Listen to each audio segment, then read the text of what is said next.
Winter love में हयात ने जब से जोहा को ठुकराया, जोहा को इस बात की बहुत तकलीफ़ है।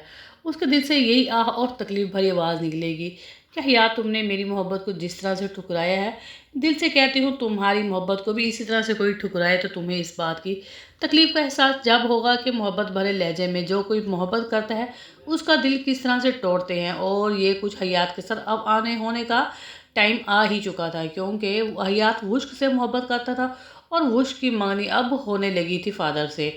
वुश्क बहुत खूबसूरती से तैयार होकर सामने आएगी, सामने से वुश्क की भाभी मिसल आएगी और पूछेगी, वुश्क क्या तुम इस मंगनी से खुश हो? वुश्क हैरत से अपनी भाभी से कह देगी, मिसल से, जी मिसल भाभी मैं खुश हूँ इस मंगनी से। लेकिन उसकी आंखों में जो नमी नज़र आ रही थी, उस आंसुओं का मतलब यही था कि वो हयात को पसंद तो करती है मगर अपनी पसंद को जाहिर होने नहीं दे रही। वहीं पर हयात तड़प रहा था वुश की मोहब्बत से, लेकिन वो अब मजबूर हो चुका था।